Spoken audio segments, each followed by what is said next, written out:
पवित्र भगवत ध्वज के सम्मुख उपस्थित मंचासीन माननीय क्षेत्र संघ चालक श्री देवव्रत पान जी, माननीय महानगर संघ चालक श्री पवन मंत्री जी, कार्यक्रम में सहभागी हो रहे संघ के विविध स्तरों के माननीय अधिकारीगण,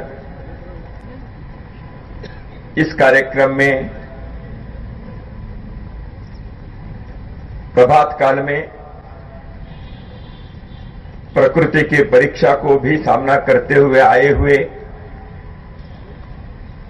संघ प्रेमी, देश प्रेमी, समाज के सज्जन बंधु एवं भगिनी, आत्मीय स्वयंसेवक बंधुओं, सर्वप्रथम नवरात्रि के इस शुभ अवसर पर आप सभी को, आपके परिवारजनों को, परिचित मित्रों को, सभी को हार्दिक मंगल कामनाएं। मां दुर्गा समस्त प्रकार के अपने व्यक्ति, कुटुंब, समाज, राष्ट्र जीवन के कंटकों का निवारण करते हुए धर्म की स्थापना करने के जो नियति है, उस कृपा को हमारे ऊपर करे, यही देवी के चरणों में प्रार्थना करता हूं। नवरात्रि के अंत में दशहरा या विजयदशमी के मंगल पर्व भी है। वह अपने इस प्राचीन संस्कृति सभ्यता में बुराई पर अच्छाई के विजय का, अधर्म पर धर्म की विजय का, अशुभ पर शुभ की विजय के संकेत है। उस पुण्य पर्व पर ही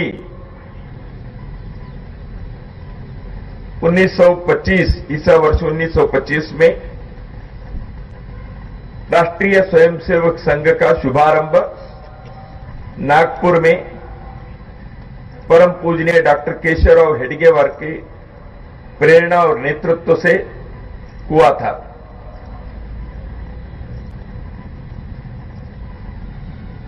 तीन साल के बाद राष्ट्रीय स्वयंसेवक संघ अपने राष्ट्र सेवा के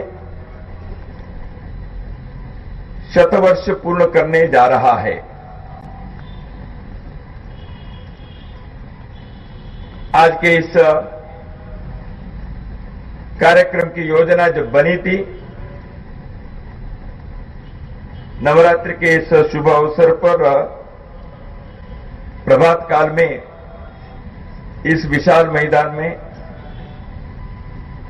संघ के स्वयंसेवक गणवेश में आएंगे, समाज के बंधु भगिनी भी इस कार्यक्रम में आकर हम एक दृष्टि से नवरात्रि के इस शुभ पर्व पर राष्ट्र समाज के चिंतन करें, समाज के शक्ति के बारे में विश्वास बढ़ाने का अपने अपनी भूमिका से हम कार्य करें। ऐसे एक सामूहिक संकल्प हम सबके मन के अंदर स्फुरित हो, इस उद्देश्य से संघ के कार्यकर्ताओं ने इस कार्यक्रम का आयोजन किया था। प्रकृति की परीक्षा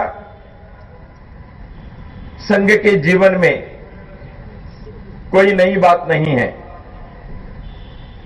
सब प्रकार के चुनौती, संकट को सामना करते हुए राष्ट्रीय स्वयंसेवक संघ आज तक अपने इस परम प्रिय राष्ट्र और समाज की सेवा करते हुए आया है। अभी अभी जो संघ की प्रार्थना ध्वजारोहण के पश्चात हम लोगों ने की, उसमें एक पंक्ति आती है, श्रुतंचैव यत्कंटकाकीर्ण मार्गम स्वयं स्वीकृतन्न सुगं कारयेत। हम ईश्वर से इस प्रार्थना में 5 बातों को, 5 प्रकार की कृपा को मांगते हैं। देश के कार्य करने के लिए हम कटिबद्ध हैं। आप इसलिए हमें अजेय शक्ति, सच्चारित्र्य, ज्ञान, ध्येय निष्ठा तथा वीर व्रत हमें दें। कार्य तो हम आपके कर रहे हैं, भगवान के, ईश्वर के। हमें इसके लिए सक्षम, समर्थ बनाने के लिए हमें शक्ति, सुशील, ज्ञान, ध्येय निष्ठा और वीरव्रत की कृपा करो। लेकिन अभी मैंने जो पंक्ति बताई उसमें यह भी हमने कहा है, हम जानते हैं यह जो समाज संगठन का कार्य है, राष्ट्र के पुनर्निर्माण के यह जो संकल्प है, इसको पूरा करने में रास्ते में कई प्रकार के कंटक सामना करना पड़ता है, कई प्रकार की चुनौतियां खड़ी हो जाएंगी, कई प्रकार के संकट सामने आएंगे, ये हम जानते हैं। इसीलिए हमने ये जानकर भी स्वयं स्वीकृतन, हम स्वयं होकर यह कार्य को हमने हमारे ऊपर आया, हमारे ऊपर किसी ने थोपा नहीं है। हम किसी जुल्म से काम नहीं कर रहे हैं, किसी आशा अपेक्षा व्यक्तिगत तौर पर वो रख के भी नहीं कर रहे हैं।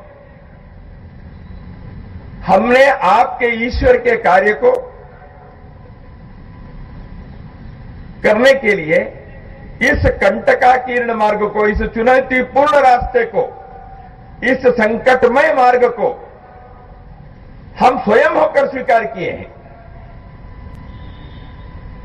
यह स्वयंसेवकों के प्रतिनित्य की प्रार्थना का अर्थ है। हम देख ही रहे, राष्ट्र निर्माण के कार्य के लिए, राष्ट्र के मुक्ति के कार्य के लिए जिन लोगों ने जीवन में निर्णय लेकर, संकल्प लेकर आगे बढ़े हैं, उन सबके मार्गों में इस प्रकार के संकट आए हैं।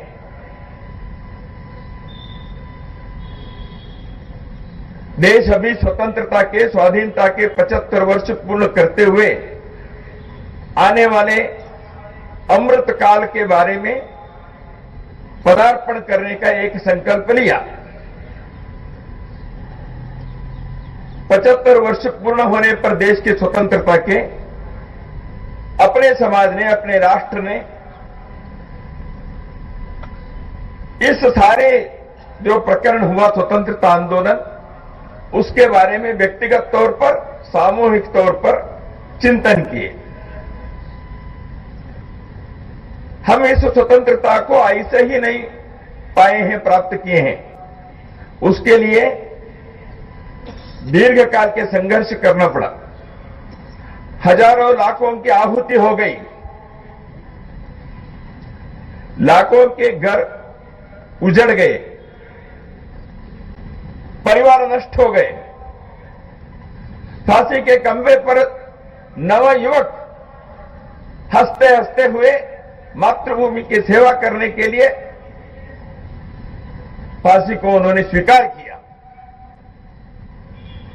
समाज के हर प्रकार के लोगों ने, पुरुष, महिला, बाल, युवक, वृद्ध, किसान, व्यापारी, प्राध्यापक, शिक्षक, अधिवक्ता, विद्यार्थी, ग्रामीण नगरीय क्षेत्र के, जनजाति क्षेत्र के, हिंदुस्तान के हर कोने के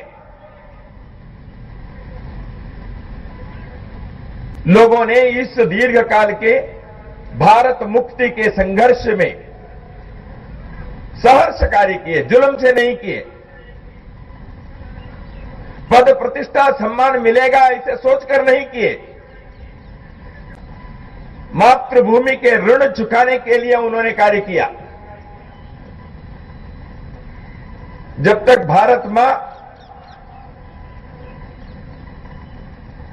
परकीय आक्रांताओं के दास्य में रहेगी, गुलामी के जंजीरों से बंधी हुई रहेगी, तब तक इस भारत का कल्याण नहीं होगा। और भारत जब तक मुक्त नहीं होगा तब तक भारत की जो नियति है विश्व के मंगल करने का, लोक कल्याण करने का, सारी मानवता को वसुधैव कुटुंबकम इस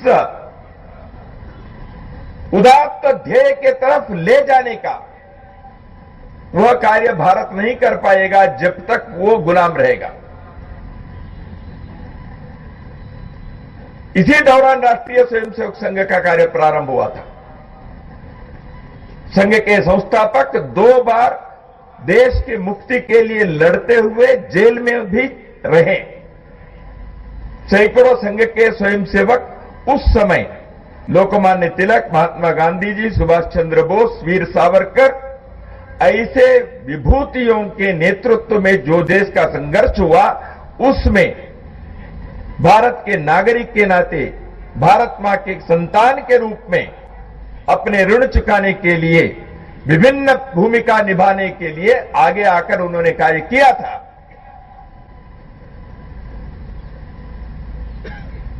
लेकिन राष्ट्रीय स्वयंसेवक संघ ने देश आजाद होने के बाद यह कार्य पूरा हो गया ऐसे नहीं माना। संघ के संस्थापक डॉक्टर हेडगेवार जी ने यही सोचा, आज नहीं तो कल यहां से अंग्रेज बाहर जाएंगे ही, जाना ही पड़ेगा उनको।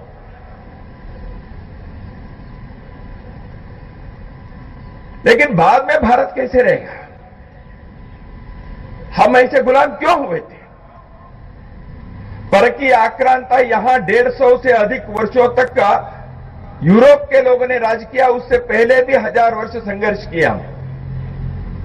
देश के कोई न कोई हिस्से विदेशी आक्रांताओं के दमन चक्र में संत्रस्त हुआ था। इसलिए डॉक्टर हेडगेवार जी ने सोचा, पुनः यह भारत ऐसे नौबत को सामना करने की स्थिति न आए। भारत के समाज के अंदर उस प्रकार के भाव भावनाओं को हम कैसे जागृत कर सकते हैं? वो तभी संभव है जब भारत के लोग, यहां के समाज अपने आत्म स्वाभिमान के ऊपर खड़े रहने चाहिए। आत्माभिमान शून्य समाज खड़े नहीं हो सकता। हमें अतीत के प्रति गौरव, वर्तमान की चिंता और भविष्य की आकांक्षाओं को लेकर करना पड़ेगा कार्य। इसलिए समाज को इस दृष्टि से जागरूक रखना है। दूसरा है हमारे संगठन, हमारे समाज भिन्न भिन्न प्रकार के भेदों के कारण असंगठित हो गया। अंग्रेज यहां क्यों सफल हुए राज करने में? फूट डालो राज करो, डिवाइड एंड रूल पॉलिसी, वो क्यों सफल हुई? क्योंकि यहां के इतिहास में हम देखा, पानीपत के युद्ध में एक दूसरे के जाति के कारण हम युद्ध हार गए। इतिहास की गति बदल गई। एक बार नहीं, कई बार इस प्रकार के उदाहरण इतिहास में हमें देखने को मिलता है। यही कारण है डॉक्टर हेडगेवार जी ने सोचा, जो संगठित समाज नहीं रहेगा, जो समाज संगठित नहीं है, जाति, भाषा, प्रांत, पंथ,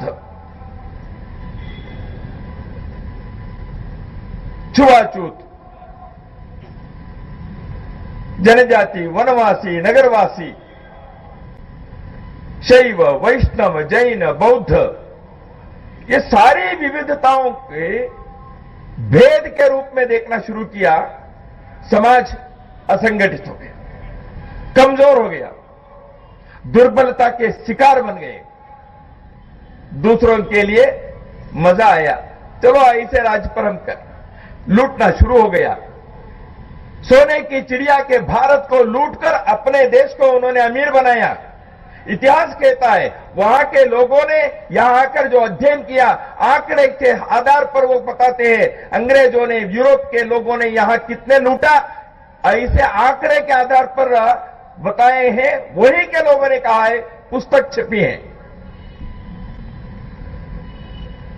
सोने की चिड़िया को ऐसे बनाने के पाप हम अपने लोगों ने किया।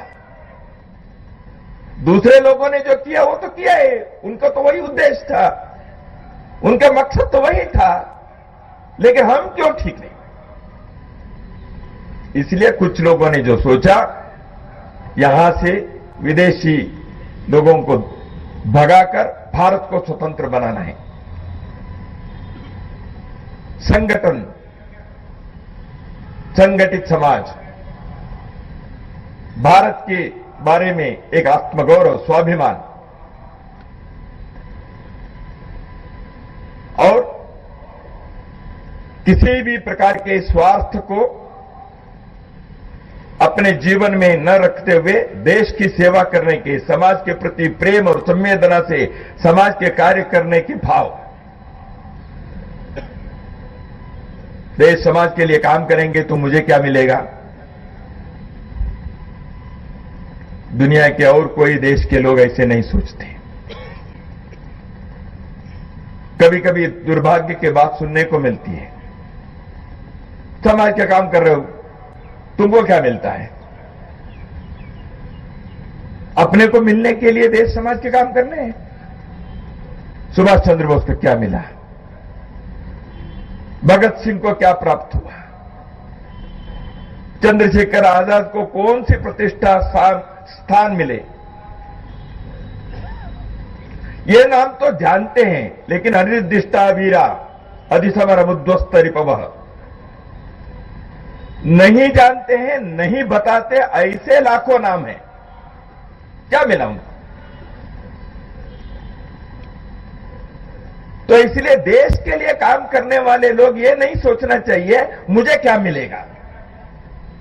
देश हमें देता है सब कुछ, हम भी तो कुछ देना सीखे।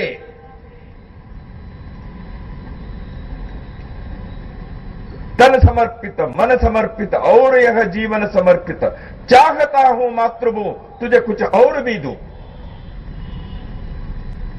संघ के कार्यकर्ता इन गीतों को गाते गाते अपने कार्य को आगे बढ़ाए हैं। इसलिए कंट का किरण मार्ग होते हैं, क्या करें। ये तो स्वाभाविक है। चुनौती सब प्रकार की आती है। चुनौती प्रकृति से आती है, ईश्वर परीक्षा करता है। चुनौती जैसे विदेशी आक्रांताओं के कारण यहां जो राज्य चला उनका, उसमें दमन था, वो तो बड़ी चुनौती थी। समाज के अंदर भी चुनौती होती है। हमें अपने समाज में अगड़ा पिछड़ा, इस जाति के उस जाति के, ये अवर्ण है ये सवर्ण है, ये भी चुनौती है।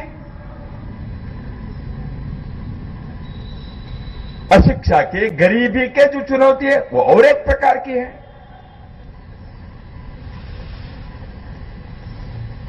अपने ही लोग अपने स्वार्थ से, भ्रष्टाचार से समाज के जो धोखा देते हैं, लूटते हैं, वो अपने ही समाज की चुनौती है।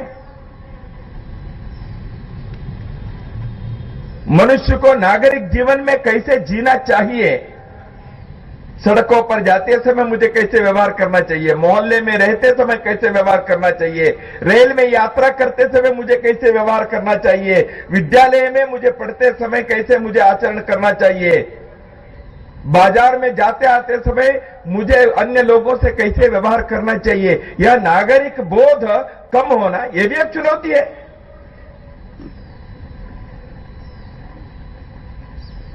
इन सारी चुनौतियों को स्वीकार करते हुए भारत के स्वतंत्रता के लिए जिन लोगों ने सपने देखा था, उनके सपने में केवल क्या लाल किले पर तिरंगा फहराने से कार्य हो गया ऐसे है? वो तो शुरुआत है। राष्ट्र के वैभव के कार्य के लिए वो दरवाजा खुल गया, आगे बढ़ना है। इसलिए भारत के मूल को, इस राष्ट्र के जो चेतना है, इस समाज के जो आत्मतत्व है, राष्ट्र बना किस कारण से? दक्षिण भारत के व्यक्ति उत्तर में आकर कुंभ मेला में भाग लेते हुए या हरिद्वार के गंगा में डुबकी लेकर पुण्य कमाने की इच्छा क्यों रखता है? क्या संबंध है तमिलनाडु के, केरल के आदमी को हरिद्वार के दूसरे राज्य में आकर उस गंगा जी में स्नान करने के? देश एक है।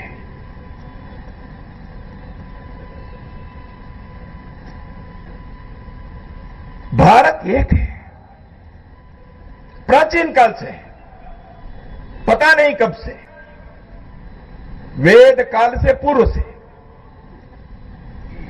उत्तरम यत् समुद्रस्य हिमाद्रेश्चैव दक्षिणम वर्षम तद भारतम नाम भारती यत्र संतति। समुद्र के उत्तर में, हिमालय के दक्षिण में जो विशाल भूमि है, यह एक भारत है। उस भारत के पुत्र रूपी जो संतान है, उसके नाम भारतीय है। यह हमारे पूर्वजों ने कहा। इसलिए हम एक राष्ट्र के, यहां के संस्कृति ने इसको राष्ट्र बनाया है। उस संस्कृति का नाम है हिंदू संस्कृति, आर्षेय संस्कृति, वैदिक संस्कृति, भारतीय संस्कृति। नाम कुछ भी दीजिए, समझ में आता है लोगों को। नवरात्रि की शुभकामनाएं मैं आज दे रहा हूं। कर्नाटक में भी नवरात्रि है, मैसूर में दसरा के कार्यक्रम 10 दिन धूमधाम से होते हैं, दुर्गा पूजा होती है, कश्मीर में भी होता है। पूरे देश इस नवरात्रि के, दसरा के कार्यक्रम से एक हो जाता है। संस्कृति एक है, इस देश के जन एक है। ये अलग अलग नहीं है, विविधता है। विविधता के कारण हम अलग नहीं हैं। कोई शिव की पूजा करता है, कोई विष्णु की पूजा करता है, कोई राम जी की पूजा करेंगे, कोई हनुमान जी को मानता है, कोई देवी की आराधना करता है, कोई सूर्य और चंद्र को ही मानते हैं, बाकी भगवान को मानते नहीं। कोई ईश्वर को नहीं भी मानता है। लेकिन देश के प्रति उनकी संवेदना है, समाज के प्रति प्रेम है, वो भी हिंदू है। ईश्वर को नहीं मानने वाले हिंदू नहीं है, ऐसे इस देश में किसी ने कहा नहीं है, हो नहीं सकता। तो इसलिए भारत में जन्मे लोग हम हिंदू हैं। इस हिंदू तत्व को, इस हिंदुत्व को बनाए रखने से भारत भारत बना रहेगा।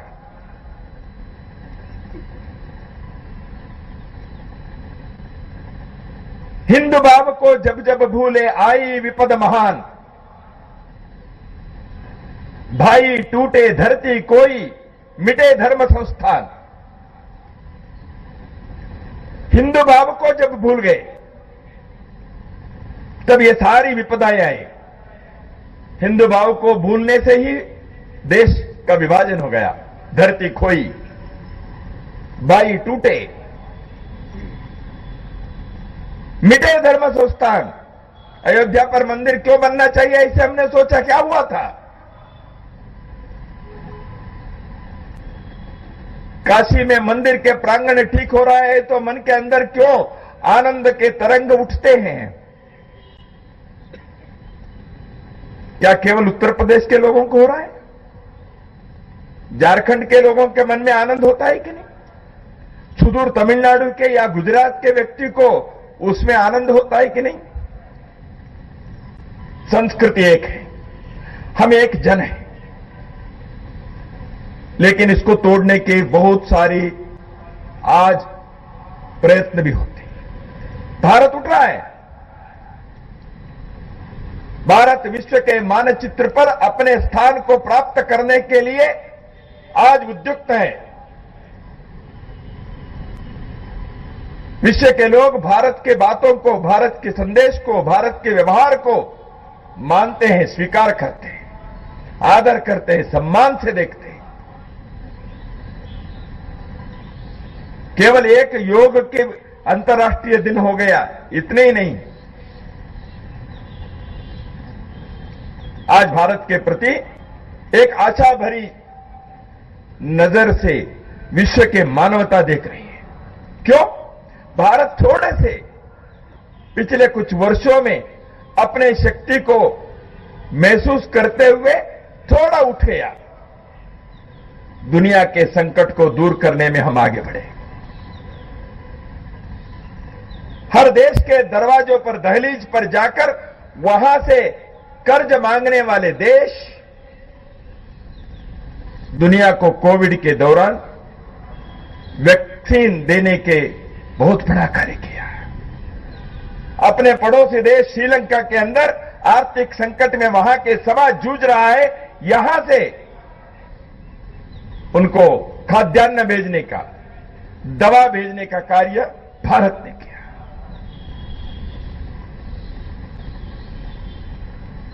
उक्रेन और रूस के बीच युद्ध हो रहा है। दुर्भाग्य की बात है, नहीं होना चाहिए था, लेकिन हो रहा है। मनुष्यों के अहंकार, राष्ट्रों के स्वार्थ, समाज के दिग्भ्रमिता के कारण कई बार युद्ध होते हैं। युद्ध को कोई समर्थन नहीं कर सकता, लेकिन क्या करे, इस देश में भाइयों के बीच, पांडव और कौरवों के बीच युद्ध हो गए। धर्म की स्थापना के लिए युद्ध करना भी पड़ा तो करना चाहिए, यह भगवान कृष्ण ने संदेश दिया था।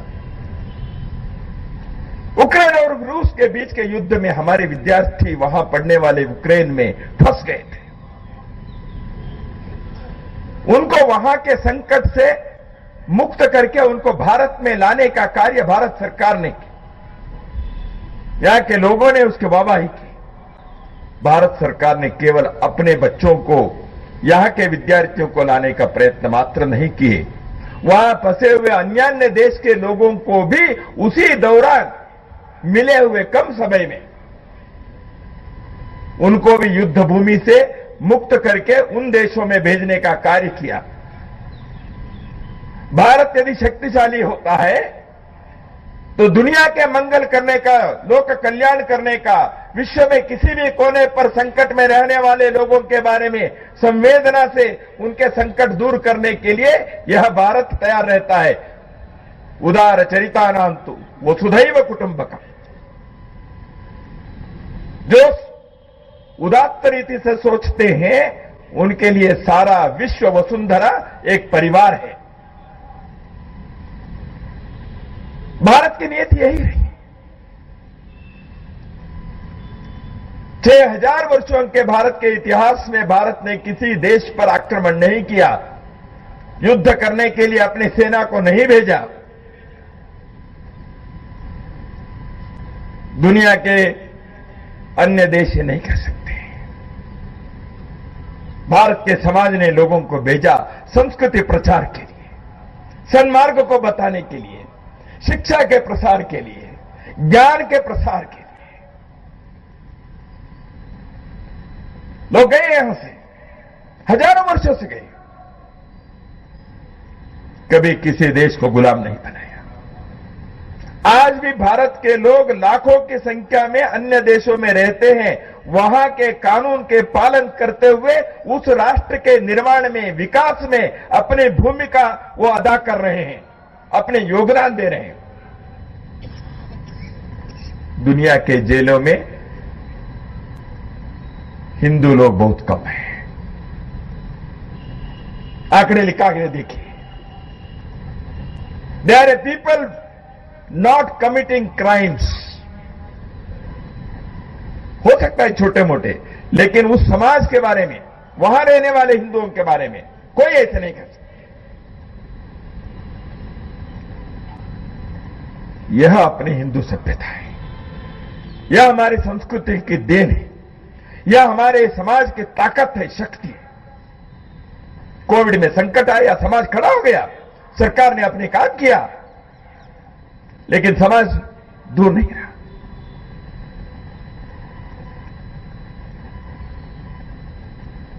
वर्षा आई, कीचड़ हो गई, सो अपने कार्यकर्ता सोच रहे थे करे क्या, विकल्प तो था, अंदर बैठकर कर सकते हैं कार्यक्रम, लेकिन सोचा थोड़ा सा यदि प्रकृति की कृपा होती है तो उसे मैदान में करेंगे। कार्यक्रम रद्द करने के सुझाव किसी एक स्वयंसेवक के मन में भी नहीं आया। संघ को जानने वाले समाज के बंधु भगिनी भी सोचा आरएसएस के लोगों ने कार्यक्रम तय किया तो करेंगे ही। ये कहां से आया? संघ की साधना है, प्रतिदिन के साधना है। श्रुतंचैव यत्कंटका कीर्णवा स्वयं स्वीकृतम। हमने संकल्प लिया है, समाज के संकट भी आया, संघ के कार्यकर्ता कोविड के समय में पीपीई लगाकर वैक्सीन देने गए। कोविड के पहले जो लॉकडाउन था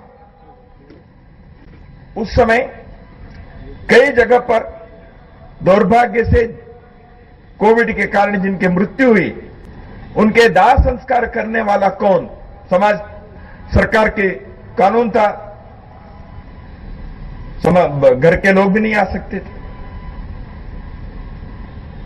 संघ के स्वयंसेवकों ने जगह जगह पर प्रशासन से अनुमति मांगी, हम करेंगे। सैकड़ों ऐसे दुर्भाग्य से जिनकी मृत्यु हुई उनके शव संस्कार करने का कार्य स्वयंसेवकों ने किया। कौन सी जाति है, वो आरएसएस का था कि नहीं था, यह संघ के स्वयंसेवकों ने सोचा नहीं, क्योंकि संघ के स्वयंसेवकों के लिए यही पाठ सिखाया है, नेकी कर दरिया में डाल, काम करो, इसके प्रतिष्ठा प्रसिद्धि के लिए विचार मत करो।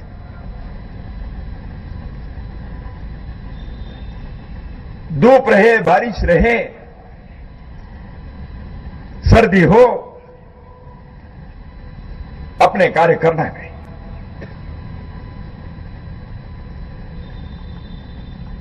समाज के अंदर आज इस कारण से भारत की ताकत दुनिया में, भारत के अंदर कई समस्याओं को दूर करने में समाज के एक मनोभाव बना, एकता के प्रदर्शन हुआ, विश्वास जगा। देश के संचालन करने वाले लोगों के पीछे समाज खड़ा होता है तो दीर्घकाल के कई समस्याएं दूर होती है। अयोध्या में भव्य मंदिर बनने के कार्य तेजी से चल रहा है। कश्मीर के समस्या को हल करने के लिए जो करना चाहिए था वो करने के हिम्मत रखने वाले लोग दिल्ली में बैठे तो संभव हो पा। शत्रु देश के लोग भारत के बारे में सोचने के लिए, कुछ न कुछ करने के लिए दो बार सोचना पड़ेगा, क्योंकि यहां भारत के समाज जागृत हुआ है। समाज जो जागृत हुआ है, ऐसे लोगों ने जो सरकार के नेतृत्व में बिठाते हैं वो कम नहीं रहते। People get the government they deserve, अंग्रेजी में बात है। समाज जागृत हुआ, समाज एक हुआ, समाज अपने लिए कुछ करने के लिए तैयार हुआ। प्रशासन भी रास्ता ठीक पकड़ता है, इसलिए समाज को जागृत करने का कार्य करना पड़ेगा। लेकिन समाज में कंटक भी आते हैं। हिंदू समाज के तोड़ने के कई प्रकार के हरकतें करने वाले लोग जगह जगह पर खड़े हो जाते हैं। भले उनकी ताकत कम होगी, लेकिन किसी न किसी प्रकार के छोटे मोटे संकट को पैदा करके समाज को तोड़ने का काम करने के लिए, समाज की एकता के दीवार में सेंध लगाने के लिए प्रयत्न करने वाले लोग इसी देश के अंदर भी है, बाहर से ऐसे लोगों को समर्थन भी मिलता है। क्योंकि भारत उठेगा यह कई लोग नहीं चाहते, उनको डर होता है। देश के अंदर भी कुछ लोग ऐसे हैं। इसलिए हिंदू को मतांतरित करके उनको अहिंदू बनाओ, हिंदुओं की संख्या कम हो जाए। हिंदू समाज के मनोबल को तोड़ने के लिए हिंसा के आक्रमण करो। इसलिए राष्ट्रभक्त संगठन के कार्यकर्ता है, उनके ऊपर हमला करो।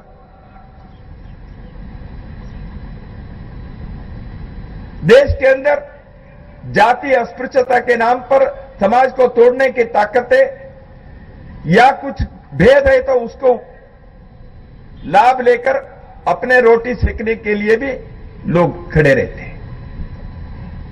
हमें चौकन्ना रहना पड़ेगा। सजग रहने के कार्य अपने अपने घर से, अपने अपने मोहल्ले से होने चाहिए। संघ के कार्यकर्ता इसी संदेश को समाज में प्रतिदिन देने के लिए वो इकट्ठा होते हैं। समाज संगठित है, जागृत है, भेद मुक्त, हिंसा मुक्त, ऋण मुक्त, क्षुधा मुक्त, किसी प्रकार के भेद नहीं, समाज में हिंसाचार नहीं, भूखे रहने वाले लोग नहीं। यह हमको बनाना पड़ेगा। समता युक्त, आत्मनिर्भर, आत्मविश्वास युक्त समाज को खड़ा करना है। हमारे प्रवास में समाज के सज्जन कुछ लोग जब हम मिलते हैं, वो पूछते हैं, संघ के 100 वर्ष हो रहा है, आपके आगे के एजेंडा क्या है? संघ तो शाश्वत रूप से राष्ट्रीय स्वयंसेवक संघ के रहना चाहिए, ऐसे हमारी कल्पना तो है ही नहीं। समाज शाश्वत रहना चाहिए, या हिंदू राष्ट्र अमर होना चाहिए। बाकी आते जाते हैं, लेकिन उस अमरता के लिए, शाश्वतता के लिए, वैभव के लिए हर पीढ़ी को अपनी कीमत चुकानी पड़ती है। उस कारण के लिए संघ खड़ा है। जब उन्होंने पूछा क्या है 100 साल के अब के एजेंडा, सहजा मैंने उत्तर दे दिया, भारत के अभी 75 वर्ष स्वतंत्रता आकर हो गया ना। भारत तो पुराना है, लेकिन स्वातंत्र के 75 वर्ष हो गए ना। इसके शताब्दी जब होगी, ये जब 100 वर्ष का, वो भारत कैसे रहना चाहिए, ये हम सोचकर कार्य कर रहे हैं। संघ के 100 वर्ष होने पर हमारे सामने के जो विचार है, वो भारत के स्वतंत्रता के 100 वर्ष होने पर कौन से भारत को हमें देखना चाहिए। वो भारत केवल दिल्ली में नहीं, वो भारत केवल सरकारी दफ्तरों में नहीं है,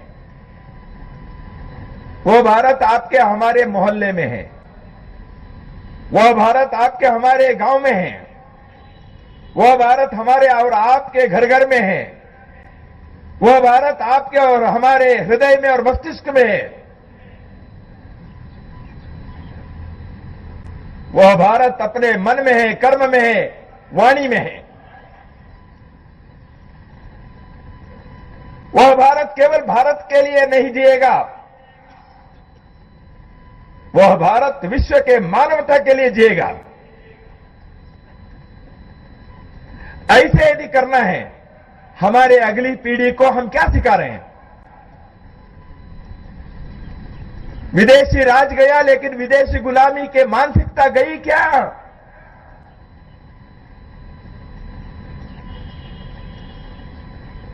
अंग्रेजी माध्यम के पढ़े बिना नहीं हो सकता। विदेशी वस्तुओं की क्वालिटी अच्छी है, इसलिए हमारे घर में उसी का हमको इस्तेमाल करना पड़ेगा, प्रयोग करना पड़ेगा।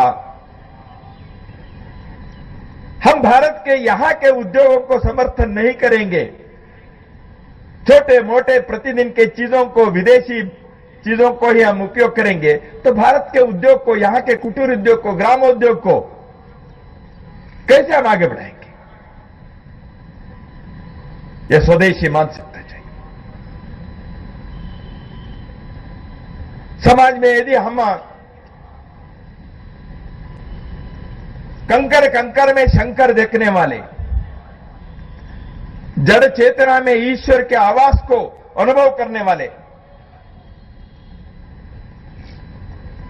प्रत्येक व्यक्ति के अंदर के आत्मा परमात्मा के अंश है ऐसे मानने वाले हम यदि समर्थता के आचरण अपने जीवन में, अपने घर में, अपने व्यवहार में, अपने मोहल्ले में, गांव में नहीं करेंगे तो यह भेद कल के आग नहीं बनेगा। इसलिए सामाजिक समरसता के एक बड़ा अभियान मौन रूप से, प्रभावी ढंग से हम अपने जीवन में, समाज में इस छुआछूत के, अस्पृश्यता के, भेदभाव के, जाति के, प्रांत के, भाषा के इस भेद को दूर करेंगे, हमारी अगली पीढ़ी इससे मुक्त रहेगी। देश को केवल अंग्रेजों से मुक्त नहीं करना है, इन चीजों से भी करना है। अपने परिवार के अंदर हम कभी बैठे, टीवी पर हम खेल देखे, क्रिकेट देखे, फुटबॉल देखे, राजनीति की चर्चा भी थोड़ा इधर उधर तक करते हैं, करें, लेकिन अपने समाज के बारे में हम क्या कर रहे हैं, हमारे बच्चे क्या कर रहे हैं, हमारे घर के अंदर हमारे जीवन मूल्य जो हमारे दादा परदादा से लेकर खानदान में हमने जो अच्छी भावनाओं के कारण अपने परिवार बना कर रहा है, आज तक उन भावनाओं को, उन मूल्यों को, उन संस्कृति के अच्छे पक्ष को हम अपने अगली पीढ़ी को सिखा रहे हैं क्या? हमारे पड़ोसी धर्म हम निभाते हैं क्या?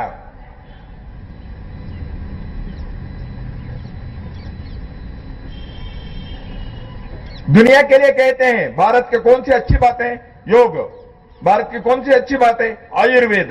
भारत की कौन सी अच्छी बात है? हमारे कुटुंब पद्धति, परिवार पद्धति, फैमिली सिस्टम बना के रखने के लिए हम क्या करते हैं घर में? विचार करना चाहिए।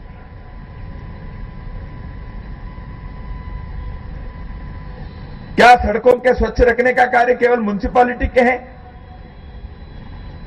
नगर निगम के हैं? प्रत्येक सुशिक्षित व्यक्ति के मन में नहीं आना चाहिए कि मुझे यहां कोई कचरा फेंकना नहीं, जहां फेंकना है, जहां डालना है वहीं डालना है। सड़कों पर जाते समय ट्रैफिक रूल का नियंत्रण करने का कार्य वर्दी पहने हुए पुलिस के ही है, हम अपने तरफ से नहीं कर सकते। विदेश में जाकर आए हुए लोग, यूरोप में, अमेरिका में, ठीक है वहां जनसंख्या कम है, भूमि ज्यादा है, लेकिन संस्कृति यहां ज्यादा है ना। हम प्राचीन है ना, हम दुनिया के बड़े भाई हैं ना, अग्रज है हम अपने छोटे भाइयों से थोड़ा सीख लें।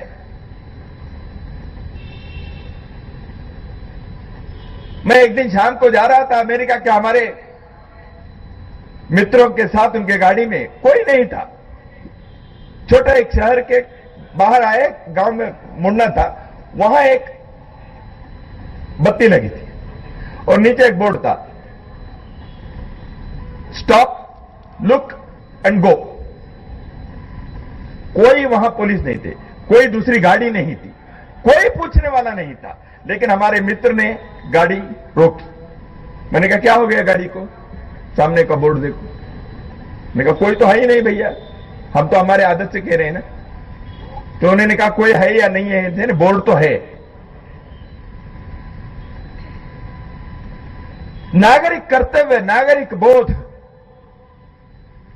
ये दूसरों के कारण हमारे ऊपर थोपने का नहीं है, अपने अंदर से आने वाली बात है। संघ के स्वयंसेवकों को यह सिखाने का प्रयत्न हर दिन हम करते हैं। स्वयंसेवक समाज को भी इस रास्ते पर जाने के लिए प्रेरणा दें।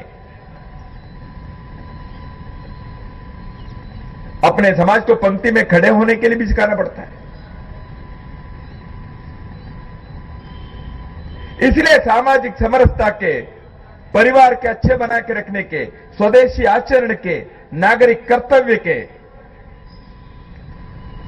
अपने पर्यावरण के, जल जमीन जंगल के रक्षा के, यह कार्य भी देशभक्ति है। आने वाले 25 वर्ष के अमृत काल में भारत के समाज को इस दृष्टि से ठीक करना है हमको। उतने लंबा क्यों ऐसे आप कहेंगे? लंबा नहीं, जल्दी हो गए तो अच्छी बात है।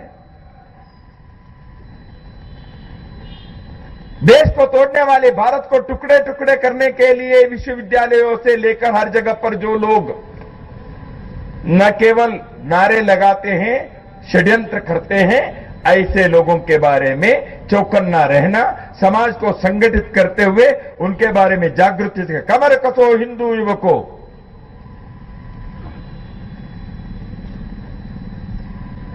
सारा देश के लिए जागृति का संदेश देना है। अपने घर से प्रारंभ होगा, मेरे जीवन से प्रारंभ होगा।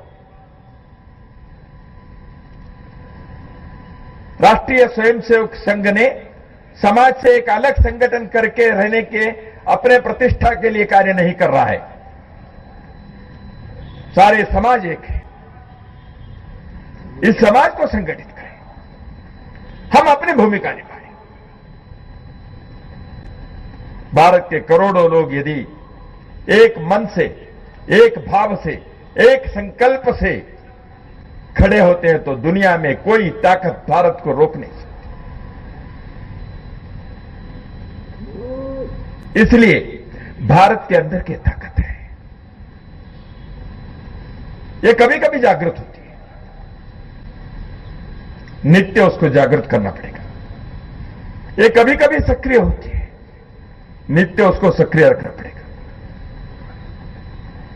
इसलिए भारत के अंदर मनुष्य के चारित्र्य, समाज के संगठन, इस कार्य को लेकर राष्ट्रीय स्वयंसेवक संघ के साधना और तपस्या इतने वर्षों से चल रही है। समाज ये सभी को सम्मान, सुरक्षा, समानता के अनुभव, अनुभूति ये होनी चाहिए। यह हर किसी के कर्तव्य है। कानून से, कोर्ट से, न्याय से, संविधान से क्या मिलेगा नहीं मिलेगा वो अलग बात है, लेकिन समाज के लोगों के स्वाभिमान को ऊपर चोट न लगे, समाज के दुर्बल लोगों की सुरक्षा हो, समाज में सबके सम्मान हो। वो कहां, किस घर में, किस झोपड़ी में पैदा हुआ, किस जाति में पैदा हुआ, यह हमारे लिए मायना नहीं रखता।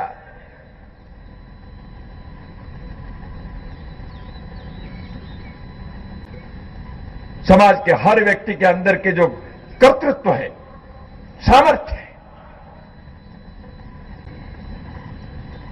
हर व्यक्ति कुछ न कुछ कमाने के लिए भी प्रयत्न करता है। मेरे समय, मेरी कमाई, मेरे बुद्धि और प्रतिभा, मेरे कर्मण्यता, मेरे कर्म की शक्ति, इन चारों को जितने संभव है समाज के सामने समर्पित करने का कार्य अपने को करना पड़ेगा।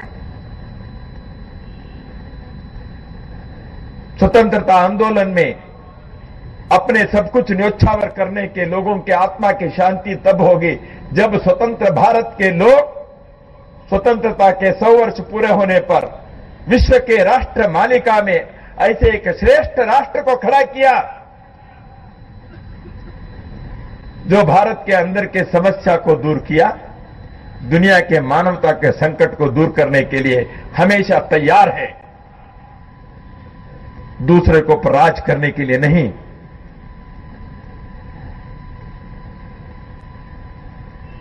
यह राष्ट्रीय स्वयंसेवक संघ की साधना इसी कारण से चल रही है। यहां बैठे हुए समाज बंधुओं में मेरा विश्वास है कई लोग संघ को नजदीक से जानते हैं। मेरा विश्वास है कई परिवारों में कोई न कोई संघ के साथ जुड़ा हुआ व्यक्ति होगा ही। कई लोग ऐसे हैं, मेरा विश्वास है, जो समाज के लिए हमें कुछ करना चाहिए लेकिन संघ बताए हमको क्या करना है। कई लोग हमारे पास आते हैं, हम तैयार है भाई, संघ कहे हमको क्या करना है। और मेरा विश्वास है, परम विश्वास है, भारत को अपने आंखों के सामने अपने जीवन काल में ऐसे एक श्रेष्ठ देश बनाए, हर घर के अंदर खुशहाली रहे, हर व्यक्ति का सम्मान बने, ये हर किसी के सपना है। इसलिए इस सपने को हम सम्मान करते हैं, समाज के कार्य के लिए आगे बढ़े, समाज के सज्जन शक्ति को लेकर संघ शक्ति, इसको राष्ट्र शक्ति के रूप में ले जाने के लिए हर संभव प्रयास करना, यह हम इस नवरात्रि में पुनः संकल्प करें। नवरात्रि के इस शुभ पर्व पर विजयादशमी के जो संकेत है सीमोल्लंघन का, हम अपने अपने दायरे में, अपने अपने सीमाओं में, सरहद में फंसे हुए हैं, तो उसको उल्लंघन करें। बुराई पर अच्छाई के, अधर्म पर धर्म के विजय के लिए वो कोई भगवान और नहीं आएगा। संघे शक्ति कलयुगे, कलयुग में समाज के संगठित शक्ति यही करेगा, हम अपने जीवन में कर सके। इसलिए मेरे प्रतिदिन के जीवन, मैं समाज के लिए, देश के लिए मैंने क्या किया, मेरे कुटुंब, मेरे परिवार क्या कर सकता है, मेरे व्यावसायिक जीवन में मैं देशभक्ति का प्रकटीकरण कैसे कर सकता हूं, यह हम यदि विचार करते हुए निर्णय करके उस दिशा में चलेंगे, कौन रोक सकता है भारत को परम वैभव पर पहुंचने के उस मंगल पर्व को। इन्हीं बातों के साथ मैं आप सबके सम्मुख निवेदन भी करना चाहता हूं, संघ एक अलग संगठन नहीं है, हम सबका है। हम सब मिलकर इस समाज को, इस राष्ट्र को खड़ा कर, संघ के कार्यकर्ता उस कारण से समाज में कार्य करने के लिए पहल करने वाले हैं। काम तो सबको करना है, केवल संघ नहीं करेगा, अलग नहीं है। पुनः एक बार मंगल कामनाएं देते हुए मैं मेरे इस वाणी प्रवाह को यहां विराम देता हूं। सभी को नमस्कार।